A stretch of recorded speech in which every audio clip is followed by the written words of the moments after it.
It was the one time I wished I did not have courtside seats because I could see like Miles Turner like looking down at me, and they almost like fell on top of us, and it was just awful. It was the worst. This is Good One. I am Jesse David Fox, senior writer at Vulture and author of Comedy Book. My guest this week is Ben Stiller. The Ben Stiller.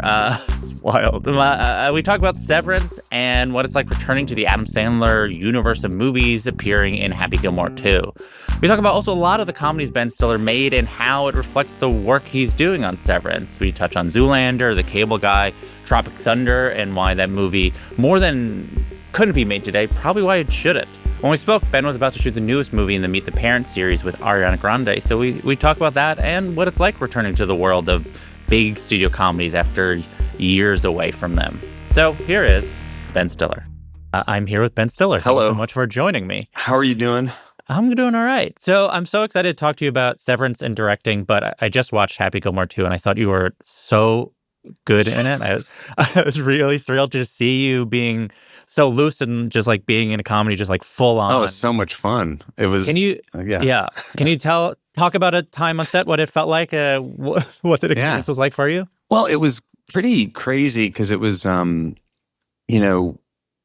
being back to doing that character, which I did for a couple of days, 30 years ago, whatever it was, and I'm friends with Adam, and it was great to, I've been around hanging out with him, and we've had fun over the years as friends and worked together in other projects. But just something about when we did that first scene where we first meet up again, it was just this weird thing of like, oh my God, here we are.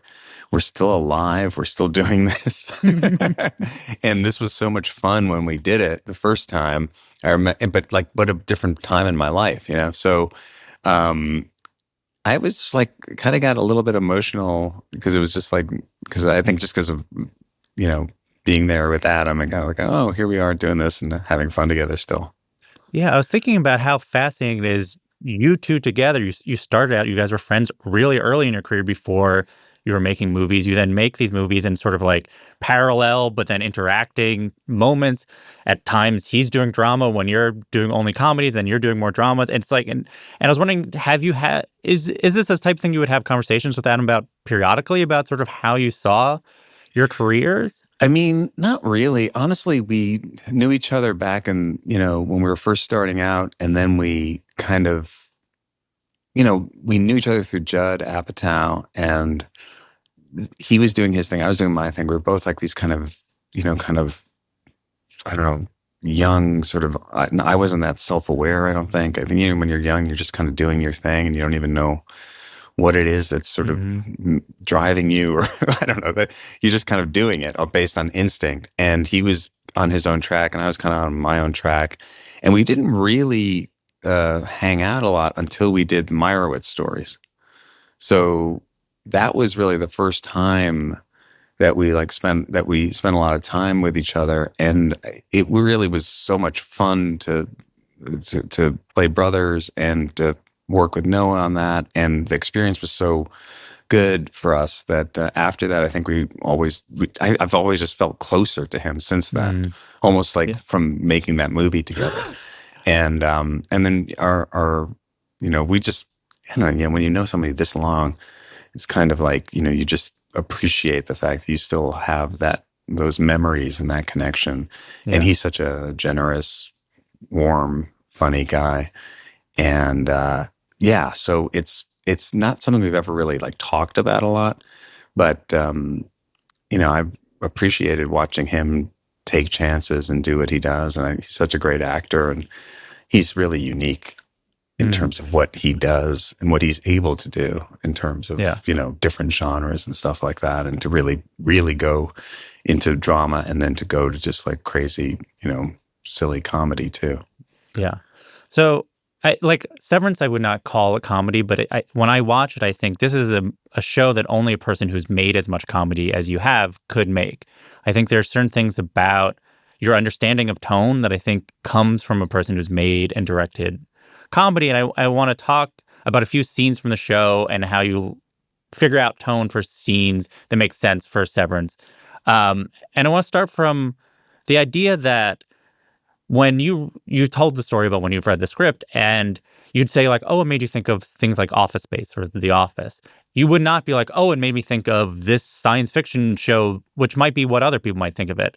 So I want to talk about when your starting point is a sort of workplace comedy, what were the decisions and thought process you had about how do you change the tone a little bit to be more of where Severance landed?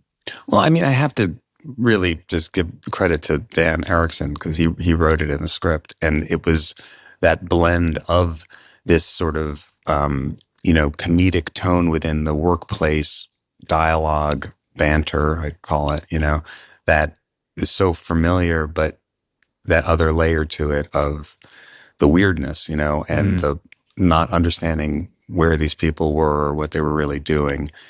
I just thought that was such a unique blend. And so I think I have talked about this a number of times, but it's just that thing when you read something that has its own voice and it sparks ideas as a director. It sparks, like, oh, I could see this, I could see that. What does that mean? That's really interesting. Or it just conjures up an image in your head or a feeling of what you could imagine this thing would seem like if it was actually made.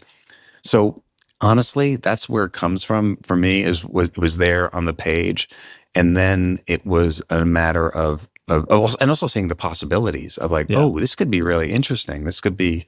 Is there something specific that you immediately latched onto of what you, in terms of visualizing of what it could look like? Well, I mean, when he described the MDR room, I think he said that it was like this, just like this one kind of like these 4 cubicles, like in the center of the room, and the room was kind of big, but it had like a low ceiling. And that was, I think, the description, something like that.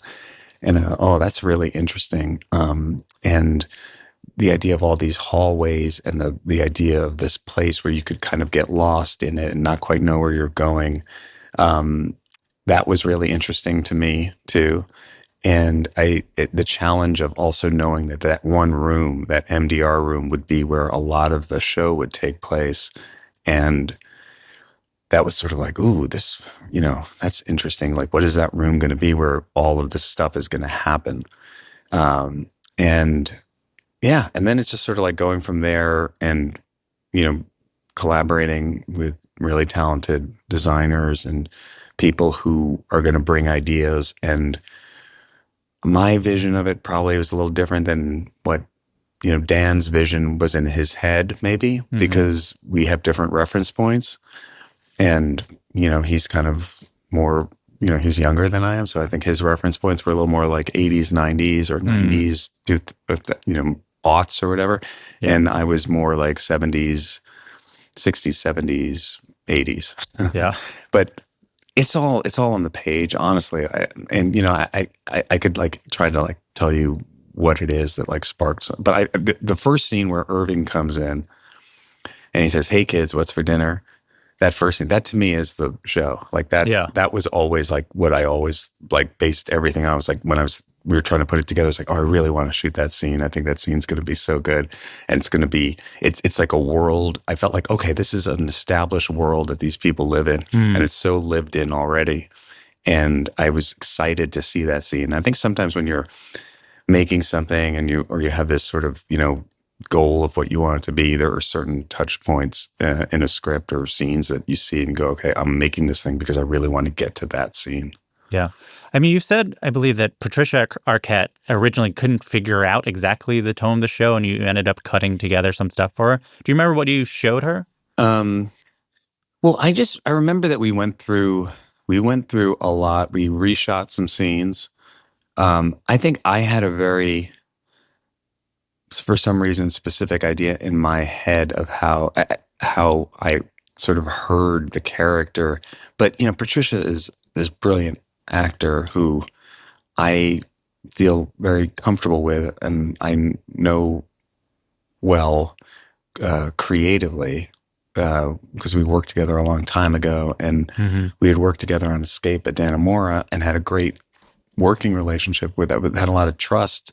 She's willing to take chances and do anything, and I felt that she was willing to Like I wouldn't say that to any, like I wouldn't do that with John Turturro or someone like that. I didn't know John when we started. So Yeah, yeah. it was probably the opposite. But with like Patricia, I was like, hey, can we just try like where she has a lot less, like she shows a lot less or, and she would just go, okay, but what about this? Maybe I'm like really angry here. And I'm like, yeah, that's interesting. And I don't know, it was like this thing where we had the ability to, with each other, the freedom to take chances with each other where we knew the other person wouldn't be freaked out by saying like, no, I don't know if that feels right.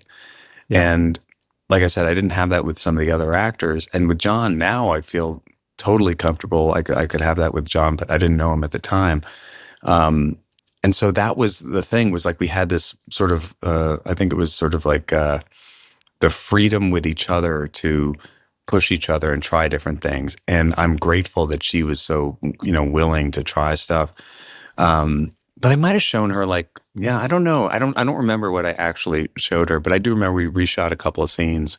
And then it was very tough for Patricia because we were shooting the first season during COVID and she lives in LA and we were shooting in New York and she got quarantined like 3 or 4 times through no fault of her own. She wasn't, not anybody's fault, but she didn't get COVID, but like people near her did. So like she would come in and we'd work for like a day or 2 days and then all of a sudden she'd get quarantined for like 2 weeks. Yeah. Which was so frustrating because we couldn't get a rhythm going. And we kept on going back and forth on like different approaches to the character. And then finally, I remember like near the end of our, whatever it was, like 8-month shoot that the first season was, she came back to shoot some scenes and she had locked into this idea of Cobell that I think we literally like said, oh, that's great. We should like actually reshoot this part too, whatever. And so, you don't always have the ability to do that. On this show, we tried to create that sort of a situation where we could find it. And I think that really was a big part of it. You mentioned the first scene of John Turturro opening and the what's for dinner and the sort of banter was the first thing you imagined. The second season opens after the sort of cliffhanger of season 1. First, Adam Scott sort of wakes up back at the office. He runs around, and then we're sort of back to the world of that banter, right? We're sort of like reset, but like heightened, and it's different. Can you talk about shooting after the run to shoot those scenes where you're like, because you imagine some people are like, wait, I thought it's gonna be like action packed for wrestling, but actually you're like resetting back to zero. Yeah, I mean, I knew that we were doing that, so I thought, well, let's put a little energy and excitement up front, so then, draw people in. But the weird thing was that it was, when he comes back, it's different people there. Yeah. And that was really interesting in a meta sort of way because it was the very first thing we shot.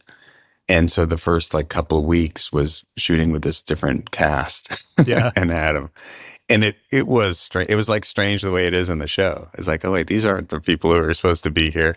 And of course they're all great actors, but that was part of the uncomfortability of it was sort of intentional. But in shooting it, I mean, it was fun because Dan was writing these great sort of, monologues for Bob Balaban, that just to be able to work with Bob Balaban, who I've been a fan of, since Midnight Cowboy, and I've known Bob over the years, but such a fan of his and the other actors too. It was fun to kind of like live in that world because it felt off and that's how it should have felt for the show too. But it didn't really feel like we started like shooting the show for real until, Dylan and Britt and everybody was there. That sort of off, but also still comedy made me think of certain sort of plays, like comedy of menace plays like Pinter or Godard, not good, Pinter or what's his name? Waiting for Godot is by... Oh, Beckett. Beckett. Yeah. So is that a touchstone for you? This sort of like, it's funny, but in a way that you're like, you're scared of the characters being funny. I'm not a dramaturg. Sure. Is that even a word? That's a word, right? I don't know plays that well, but I do know like, my sort of like acting class memories of those kinds of scenes.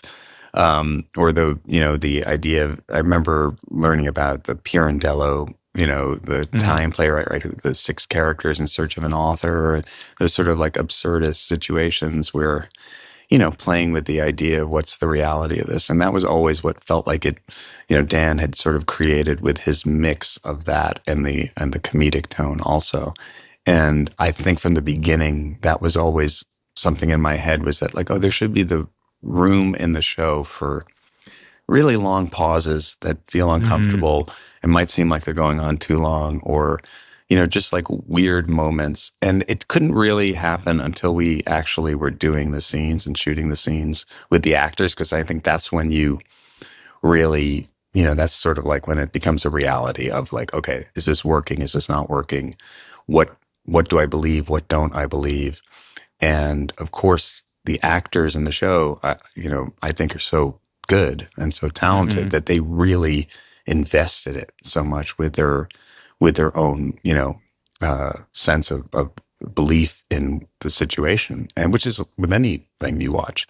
And I think that made a huge difference in terms of being comfortable with sometimes having things feel off, but then also knowing that there was also like times when, things shouldn't be off too. So it's, you just kind of like finding your way through it. I wish I knew like what the sort of like there was a rule or something, but it's kind of like, I feel like it's like you're constantly just sort of like trial and error, sort of like Yeah, I seeing think what so. works. I mean, that's what I was sort of curious about, is how, I mean, it seems like the tone is a thing that is, this is going to sound corny, but it's like a dance of like, okay, this seems like, I imagine a lot of it's in the edit of like, okay, this actually tilts it too far.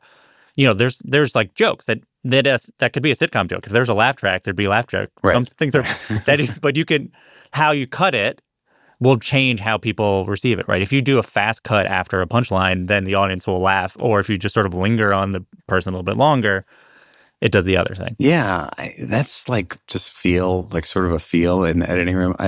Jeff Richmond, who's our main editor, Jeff and I had worked together before on that Escape at Dannemora project, and he's a great comedy editor. I think he's just an incredible editor. He edits documentaries, dramas, comedies, has a real great sense for that. And that's sort of finding it as you go along. And, sometimes you like do a scene where you shoot a scene out of context, and you have to like sort of like take an educated guess at what you think the pace of the scene should be.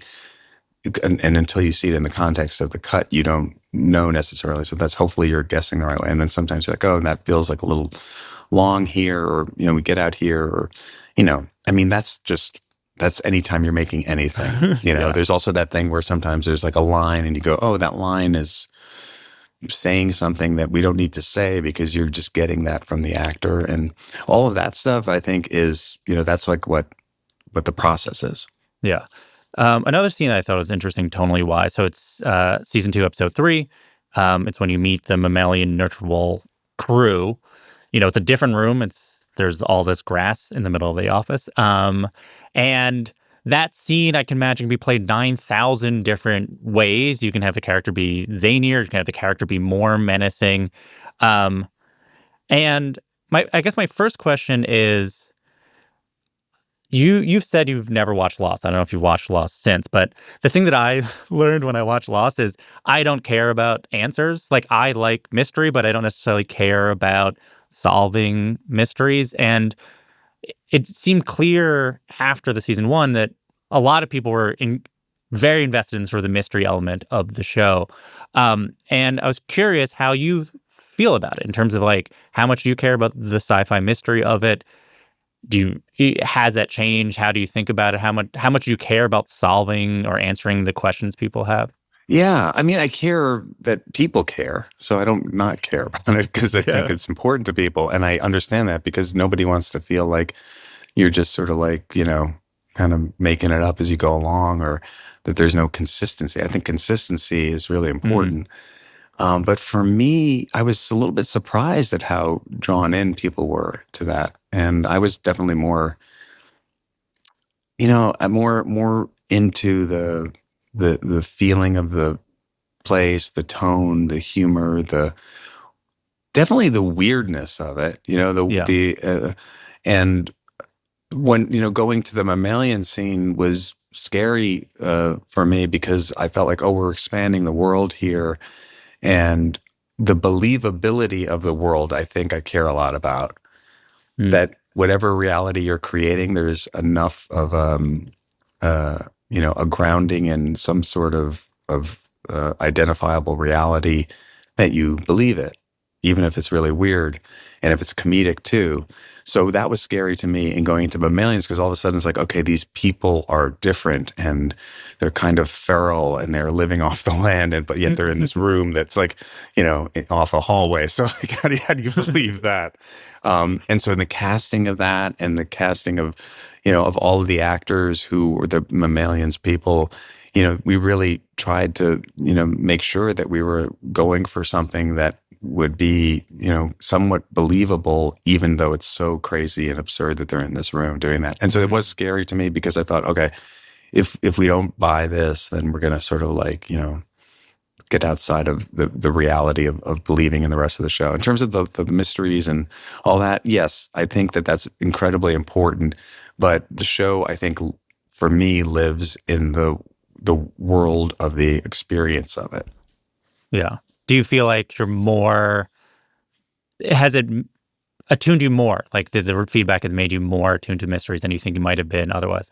Well, yeah, it's just interesting to see what people connect with, and what some people connect with the relationship. Some people are into the Mark and Helly relationship, or the Mark and Gemma, and some people, are just, not as into that stuff and are more into like, what are the numbers and all that stuff. And I do think ultimately, like, you watch a show because you want to feel something, you want to be emotionally connected, and the things that we can relate to are, our interactions with other people and feelings of love and loss, and those are like kind of the core elements of what the show is about. I think that was always on my mind when we were shooting the Audi stuff, and Mark on the outside, the first season, of like really leaning into his grief and not making him, so different than any Mark, but like not worrying about trying to make him some sort of likable character, just like a guy who's really in a dark place. And I don't know, all those elements. There's so many different elements in the show. Yeah, it's great that people like are connected to the big mysteries of it, and those are part of what the show is, but they're as important as anything else, I think. Yeah. How did you literally shoot it? How do you get a field in an office building? For Mammalians, we went to a golf course in Marine Park, Brooklyn. We found a golf course, and Jeremy Hindle, our production designer, had this brilliant idea, I think, which was, we can't afford to make rolling hills. It's very expensive to do fake grass rolling hills on that scale. So he said, why don't we just go to a place that has the rolling hills, and then we'll build walls around it. And I think it was like a 3-day shoot that we had there, where they put the walls up and then tented the rest of it and brought the goats in. I guess it was good, having goats at the golf course was probably easier than having all the goats on the soundstage or something like that. Yeah. It was really fun. I mean, it was fun because it was something we'd never done before, and I'd never done anything like that. And then that sort of, the intensity of of everything that's going on there, to be in such a like a kind of a real place was really, really helped. Yeah. One other scene I want to ask you about, and in case people, I think we're able to have this conversation without spoiling too much. But so in the season finale, they finish Cold Harbor, and I think a lot of people viewing it think now everything starts. You think like immediately it's going to be in thriller energy, and then you have instead this celebration scene that starts with, to my mind, the Chicago Bulls entrance music. I assume that song has other names, but it's the Alan Parsons Project. Sirius, it's called. Yeah. I love that song. I mean, I'm a Knicks fan, as you probably might know. I'm not a Bulls fan, but that is pretty much, connected with the Bulls. But I also just love it as a piece of music. It's just so, that was. So talk about conceiving of, there's so much you have to, it is in so much as we said, the show is a dance of tone. You're Well, that trying scene, to. by the way, sorry, just that scene Yeah. to me, talking about tone, was another one where Milchick comes out and does this Yeah. routine with the Kier statue, was one that like. For me, that's like one of my favorite moments in the show. Yeah. And it has nothing to do with relationships or mystery or anything. It's just so weird and kind of reminds me of, I don't know, like Twilight Zone episodes like Yeah. that I've seen, like with like a ventriloquist dummy or those kinds of things, or the Hall of Presidents at Disneyland, which has always creeped me out. And then the idea that he's kind of doing this kind of Catskills routine and all those things, like, to me, that's like that's the kind of stuff on the show that I really enjoy. And then, but I'm also thinking when we're making that, like, oh, this can't be indulgent or to go off at, the tracks of what we're actually, like, telling the story. And so that's always like kind of like what we're doing, is always trying to figure out how to make that stuff work within the overall tone and story of the show. Yeah, I think so. It's also like there is something about how comedy tends to relieve tension, but there is something about putting comedy in a serious moment that somehow both relieves tension and also increase tension, because you're like, how long is this routine going to last? Well, yeah. The first cut, it lasted longer. And I was like, this is great. And then like producers and people were like, yeah, looking at the cut and go like, maybe take out like one or two jokes. I'm like, really? Do you remember any of the cut jokes? Gosh, I don't remember offhand, but there was like I think two more jokes that Milchick told before he got into what they get into. But yeah, I mean, I love also bad comedy. I mean, it like sends me back to like Albert Brooks records when I was a kid, or where he would like make fun of kind of like comedic sort of tropes. Yeah. The thing that so then he then does the a somewhat sequel to a dance scene. It is an escalation to the music dancing, which we wrestled with also. I wrestled with that a little bit too, just in terms of not wanting to go back to the well on that, but also feeling like, oh, there's an opportunity here within the story. It felt like it was justified to me, and it's like that balance sometimes too, where you're going like, oh, this would be like, as an audience, I want to see Trammell dance some more. So if there's a way that we can justify this, let's figure it out. It's also, it reminded me of, I don't even know if I can think of a specific movie. The movie I thought of was, it's a Milos Forman movie, The Fireman's Ball, but like 60s and 70s satires that were also like farces at the end, where like everything is like a big party, but also really intense. You know what? I don't know that movie. I think I might have heard of it. I was like, what is that movie I'm thinking of? But I think there's a lot of movies that have that are satires that tend to end in farce and go a little crazy at the end, right? Where this was sort of playing on that while also playing on a sort of more thriller. Yeah, which again is, it's a little bit challenging when you're doing it, because you're just hoping, and that becomes the editing, I think, too, in terms of like being able to keep all the plates spinning, because you have a couple or three or four different storylines that you're having to keep going and keep the tension going. What does I'm intentionally wearing all blue as a tribute to this question I'm going to ask. So that scene is a tribute to the colors of at least the Inu's world, of sort of a white, green, blue, and the sort of contrast of that. Mm-hmm. As much as you're willing to talk about, what does blue mean on the show?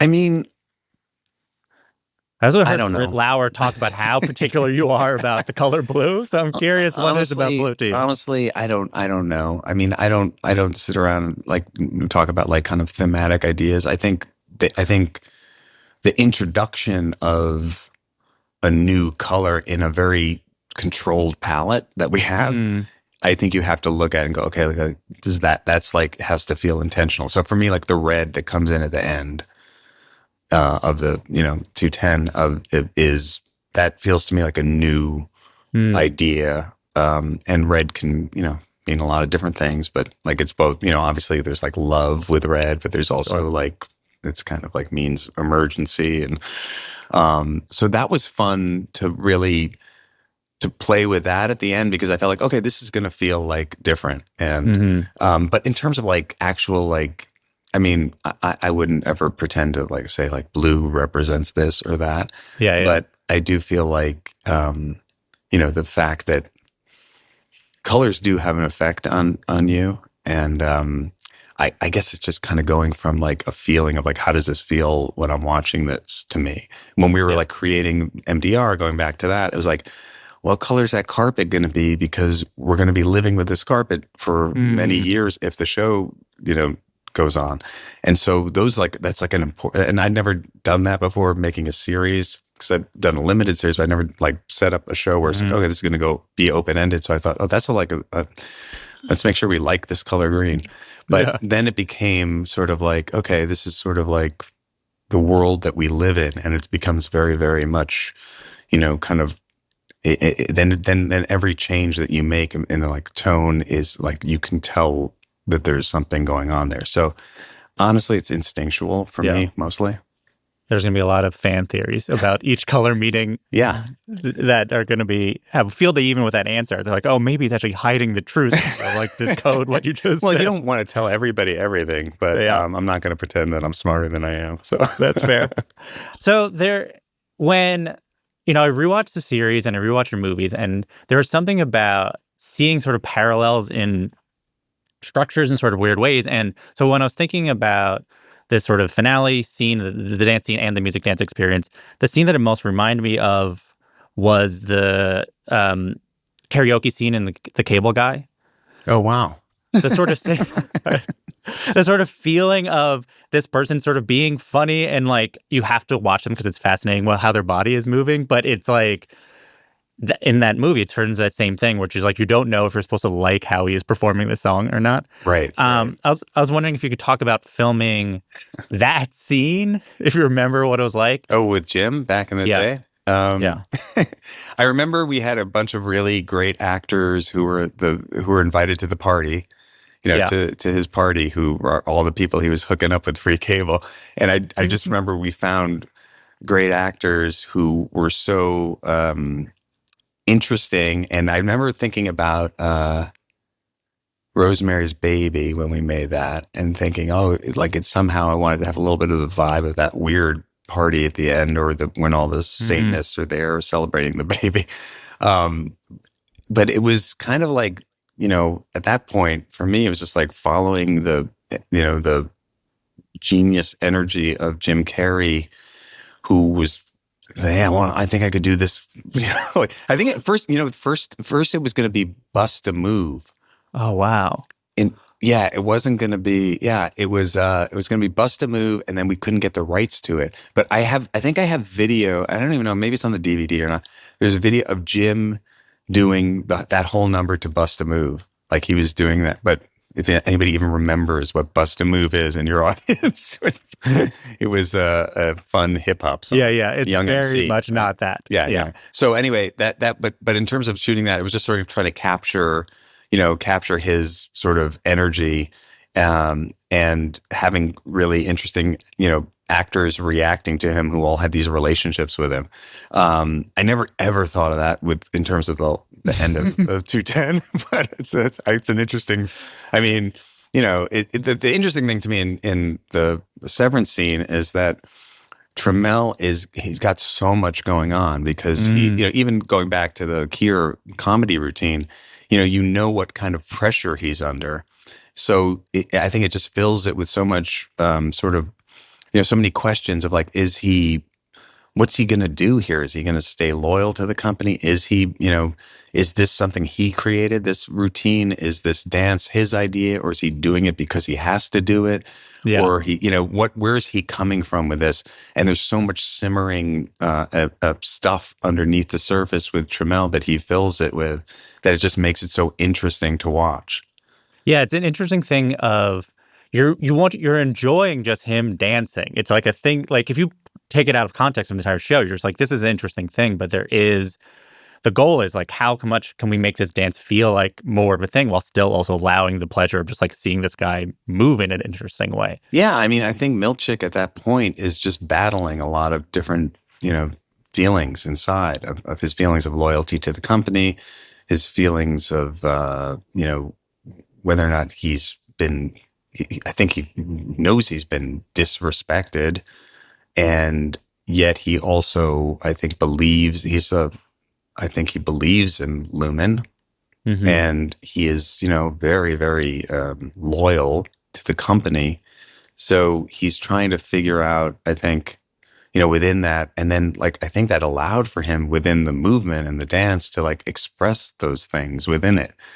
So there's like an energy in his dancing that is fueled by this kind of inner, stuff that's going on. And I think he's so good at that kind of thing, like any moment that he has, he's always considering all these different things that are going on within Milchick. And I think that's why it's interesting to watch him, because there's always stuff going on inside.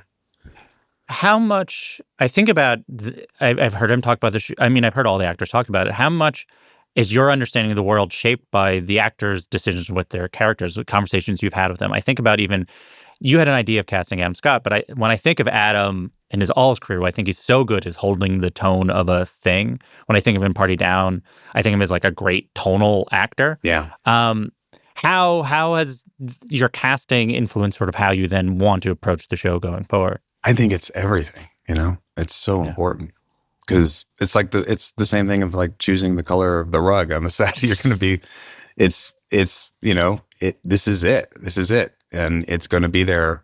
These actors are going to be the ones who are very quickly going to understand and know more about the character than you do. And I felt that completely with all the actors, that by the end of the first season, they were so familiar and dug so deep with, as they have to, that they're always thinking about every script decision or every, choice that their character makes within the story. They're having to figure out how they got to that. And so the discussions about that are always really, really important, and end up informing, a lot of times informing the writing too. And I think that's really important. I think it's important to have that back and forth with the actors and everybody in production too. But the actors are going to be able to tell you, because I honestly, since I'm an actor, I know that feeling when you're like trying to like kind of understand why you're doing something, and or if something doesn't feel right, and that to be able to have those discussions with the director and the producers and that part, that's like, it's so important. And if you have great actors, they care about their character so much. They put that work in. And like I was talking about Turturro, like, come on, it's like John Turturro is gonna, I believe, when he says the perpetuity wing is like, that's what how important that is. I believe it. And then all of a sudden, like, that solves 99.9% of any questions you might have about the reality of the show, because I believe that John Turturro believes it. That's another thing that when I think about your career is that making bigger comedies that are higher concept comedies, you have to have performances that make you believe that this world exists, or the entire thing you will be thrown out. And there's a lot of examples of that. But I think probably the most extreme example is Robert Downey Jr. in Tropic Thunder.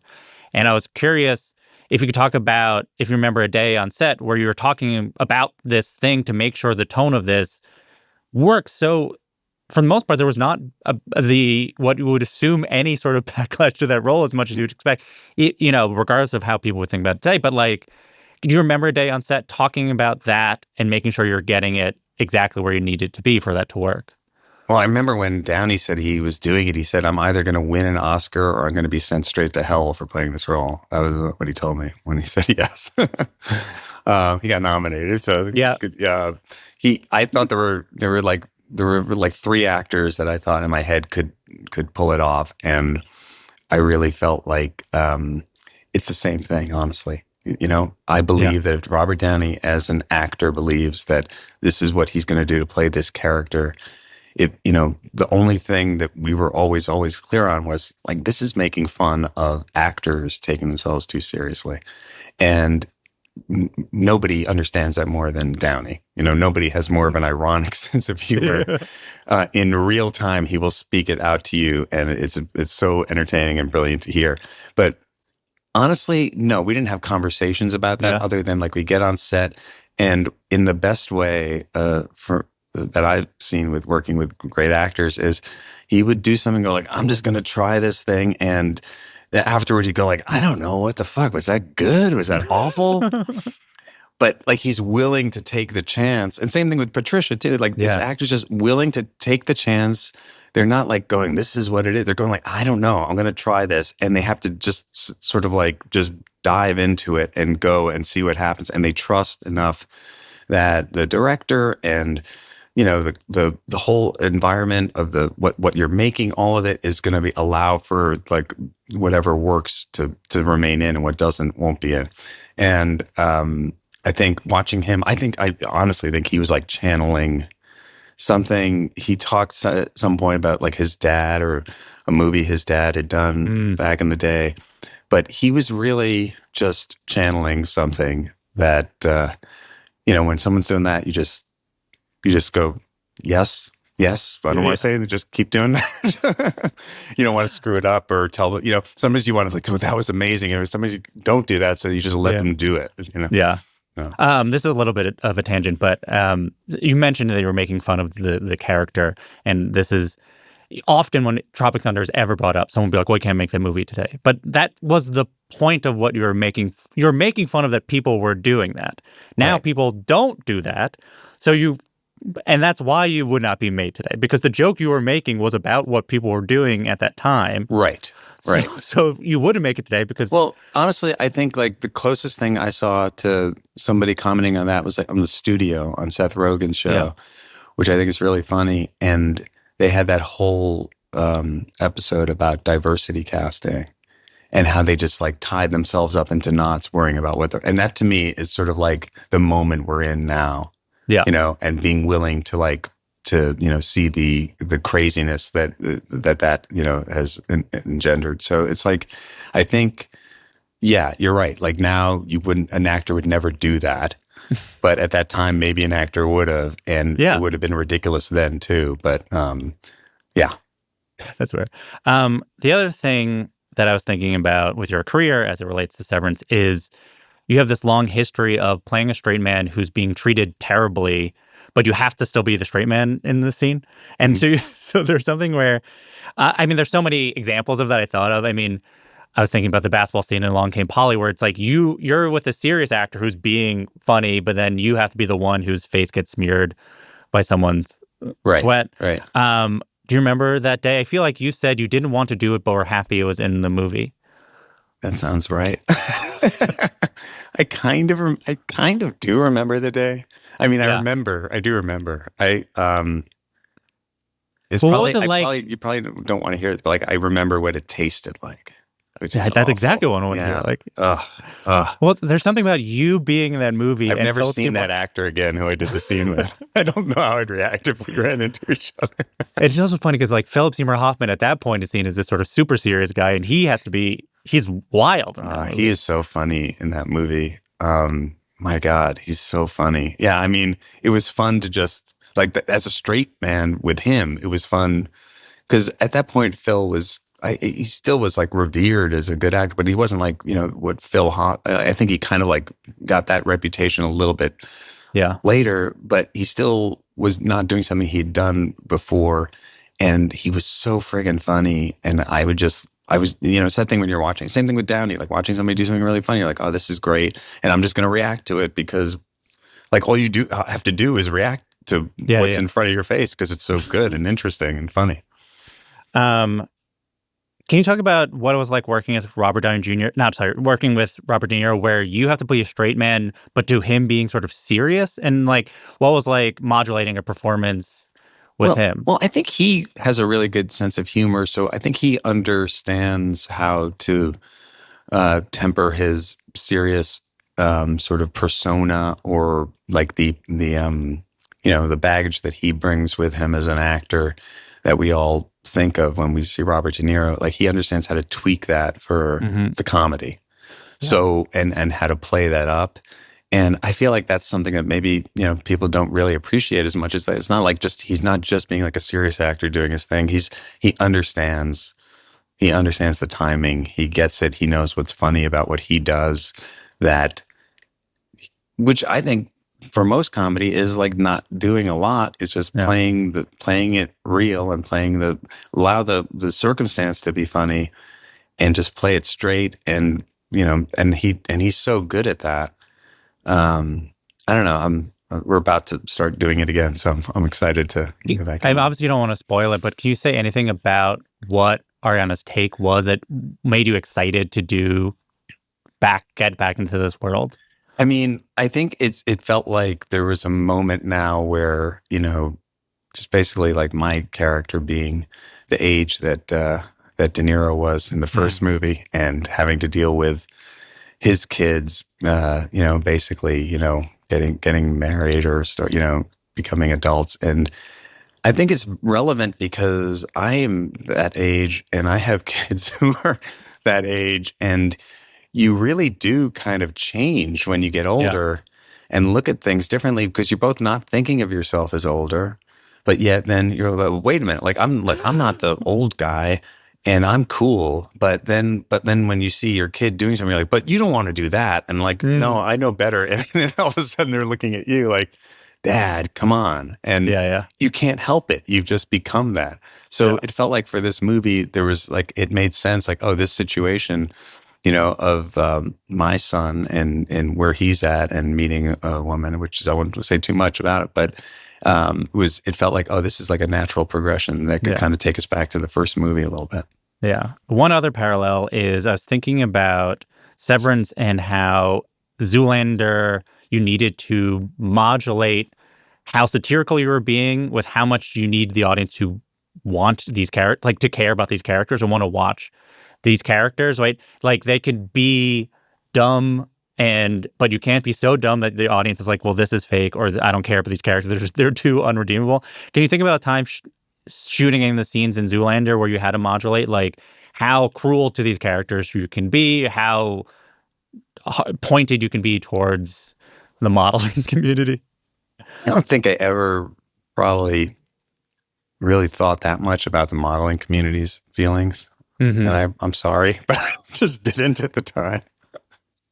It's like I feel like I heard the gas station scene was dark. There was more to it where there was more. Yeah, that actually was what I thought of when you were saying it. Models are people too, and I think models have a sense of humor about themselves, or I think hopefully most do, because it's a real job, and people really do look up to beauty and like are obsessed with it. But yet they're also like, it's got to be hard too, because inside they're people too. And yeah, it's kind of an easy thing to like think, oh, Derek's just not smart. And that's how the character was born when Drake Sather wrote the little short that we did for the VH1 Fashion Awards. But I never worried about, I think it's like maybe like the one sort of like, any other group you might have to worry about, piling onto. It's like, I never worried about that. Yeah, and the gas station scene originally, I have the cut of it where, basically they light the match. He lights the match to, smoke the cigarette, and then they all catch on fire, and then they're like dancing in flames for like, I don't know, for like a minute it's like really long. And we had real stuntmen who were really on fire. And it's it's not funny. It's pretty crazy because you look at it and go, like, this is awful. But it also makes me laugh when I watch it. Yeah. This is going to be an odd question. You can pass if it's too strange. So we've never met before, but in 2017, you sat in front of me at Sunday in the Park with George on Broadway with Jake Gyllenhaal. Oh, wow. Okay. And I bring this up because you've talked about 2017 being a sort of transitional period in your career. Sort of Zoolander 2 came out and it didn't do as well as you thought it might. And you're like, what am I supposed to be doing? And then sort of you talk about how after 2017, you're like, well, let me just do what I want to be doing. And it led to you doing Escape from Dannemora, and then which sort of led to the world in which you would do Severance.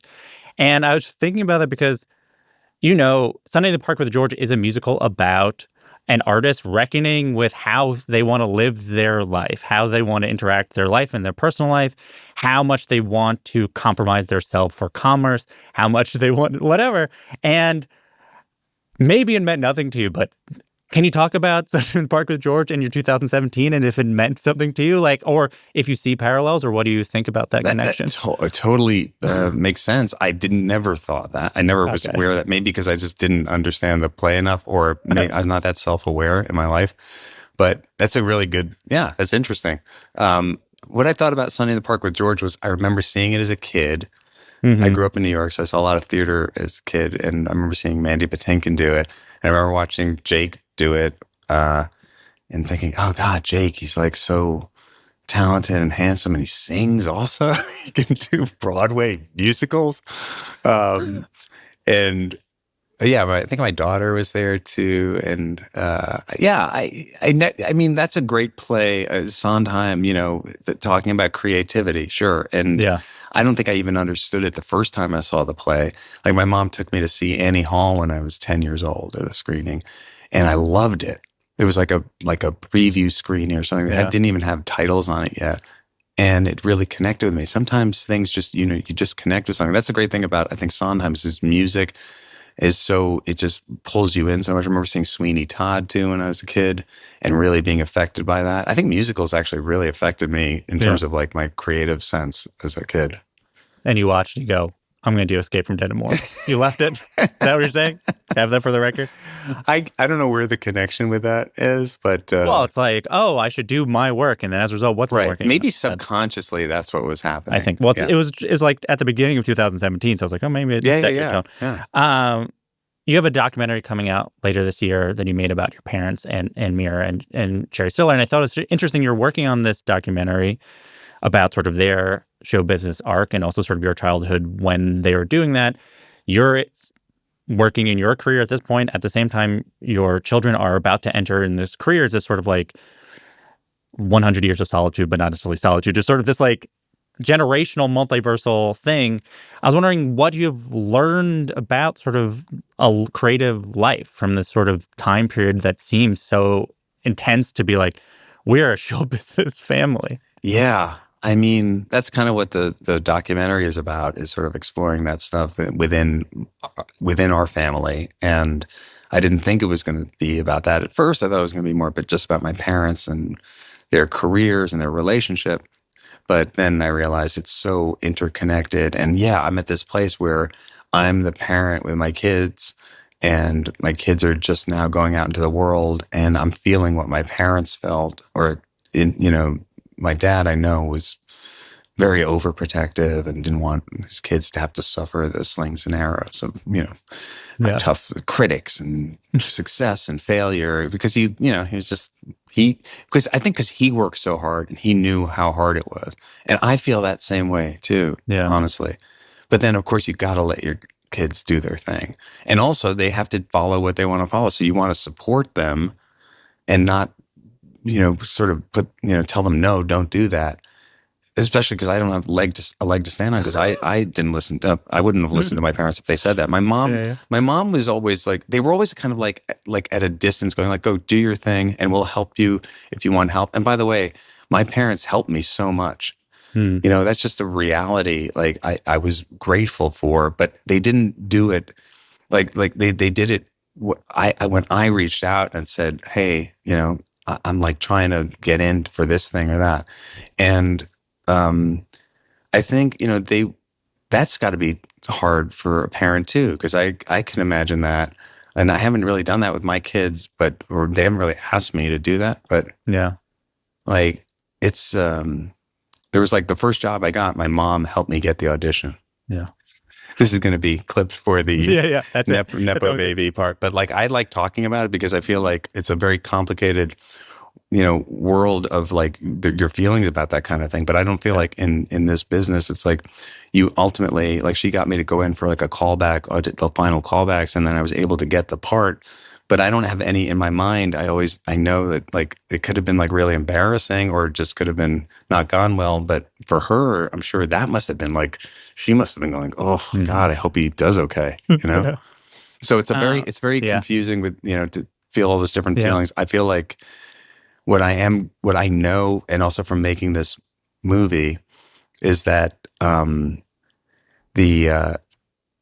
it's something, it's like what that is, all that outside stuff doesn't matter. It's like as a person, if this is what, creatively how you want to express yourself and you grew up around it and it excited you, which I did. I grew up around it and it was like, it made me want to be a part of this. It's like, of course, go for that. Of course, follow your bliss. Go for what makes you happy and do it and just, and for the ups and downs and all of it, but you have to just follow that. Yeah. So this is my Severance theory. I have no, as I said, I don't have any opinions or thoughts about the mystery of it, but this is sort of my theory of Severance, which is sort of, it's about the reintegration, and the integration is what the show is about. That there is, if so much the question is like, who are we really? We are not one thing. We are the person we are at work. We are the person we are at home. We are sort of a prism of all these things, and that is one. And so reintegration is a sort of metaphor for that. And I was thinking about Severance as a sort of example of integration for your career. It sort of is a marriage of the comedy work you did and a marriage of sort of the darker things you're doing. It also seems to come at a time of an integration of your work life and your creative life. I was also thinking about a child is an integration of their mother and father in many ways. Yeah. So I was wondering, was there a time where you did not feel like an integrated person, and do you feel now integrated? And what is that journey you've been on? It's very interesting. I've never thought about that, but I think yes, there have been times when I felt out of balance. I think honestly, I feel like life is about trying to find that balance. And at first you have to be aware that you're out of balance. And I think that for me over the years, there were times where I wasn't as self-aware when I was younger, just going off of instinct and going for I don't know, I want to be making something. I want to, this feels right to me, but I didn't really understand why. And I think over the years, I've been out of balance at times, personally, relationships, marriage, work relationships, all of those.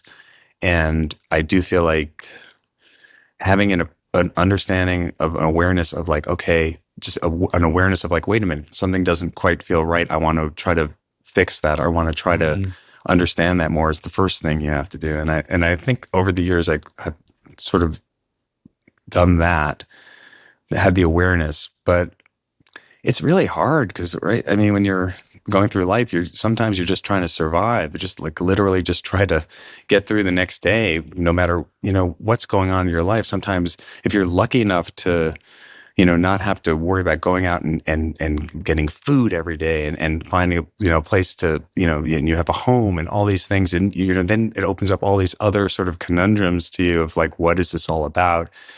And ultimately, the creative process has to be about what is it I want to say, or why do I want to say this? And I don't pretend to understand all of that, but I do have more of a sense of understanding what's important for me to have in my life that feels connected. And it can't just be the creative; it also has to be my relationships and my life with my friends and my wife and my kids, and that feels more integrated to me now than it has, and creatively, I think I got to this point you talk about to 2017 or whatever after Zoolander, kind of having a little bit more of a sense of oh no, I want to make something purely because I want to have this thing exist. I want to see it. I want to bring it into existence. That's what the main sort of voice that you have to listen to is, I think. Would you accept a Mark Twain Prize for comedy?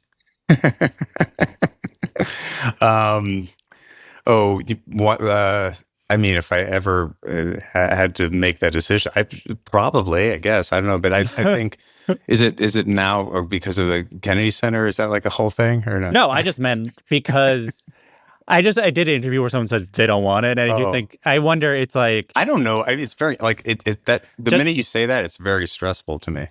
Yeah, that's it. Well, just sort of I was talking about Adam at the beginning. Adam won a couple years ago. I went to Adams. I went to Adams and did one of the the tribute things to him, and it was so stressful because first of all, there's like all these people in the audience that are like, they're like, people from Washington, D.C. And then there's like everybody else in comedy. And then you're going out there to do this tribute, but really, you don't want to bomb, you want to kill. But the best part of it was everybody loves Adam, and it actually brought out, I think, a lot of great stuff for people. But the best part for me was afterwards at the hotel, like all these people from over the years that, comedy friends that I hadn't seen for a long time, like we're just hanging out. And that same thing of like we were talking about in the beginning, working with Adam, of just like being like, oh wow, we're here. We're just like, that was the best part of it, but it's incredibly stressful. So I'm going to say no. I will not. I would not accept it. Now it's time for a final segment of the show. It's called a Laughening Round. It's like a lightning round, but comedy.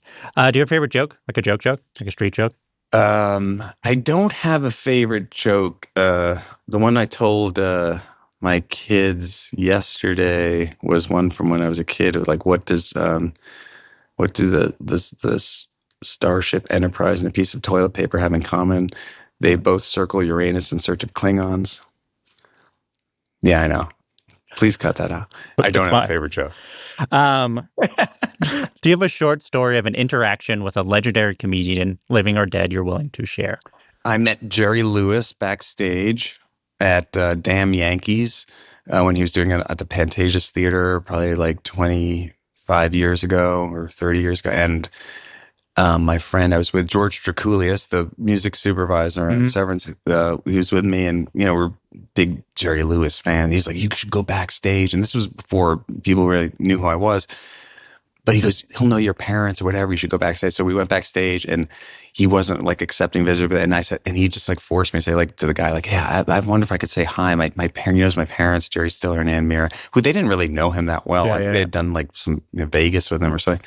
And then he like at like a few minutes went by, and then they brought me back, and he was like in his like silk robe, like that went to like his thighs, and like he had his black socks on with like sock garters post show, and it was like I felt like I was like in the presence of like show business, history and greatness.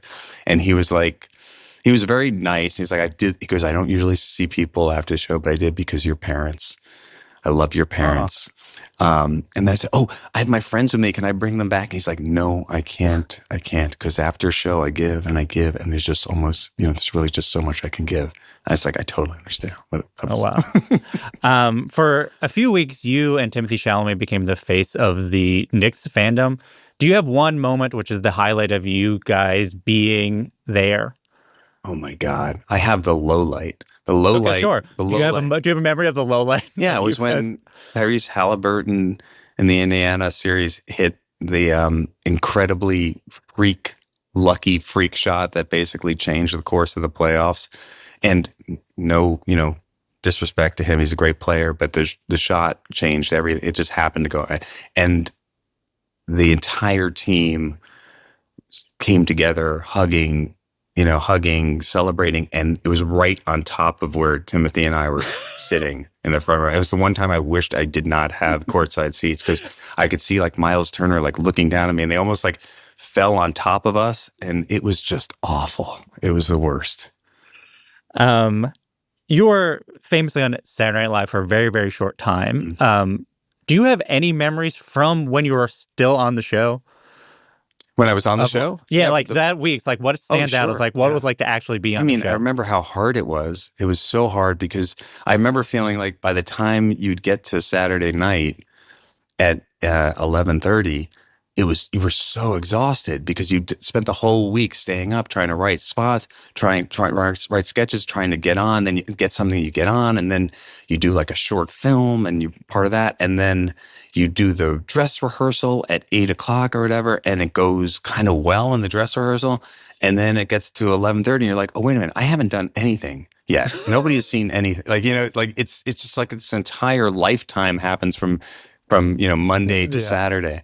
I remember writing a sketch where I did Bono from U2 with Dolly Parton, She was guest hosting, and we did it at the read through, and it bombed horribly.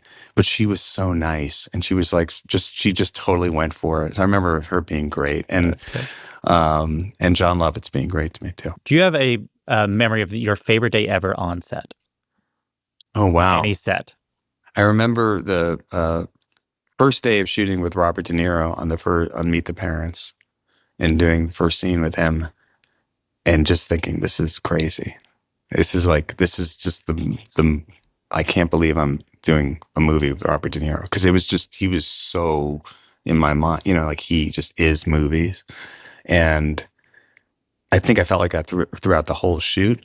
But doing that first scene with him, I was like, oh, this is pretty great.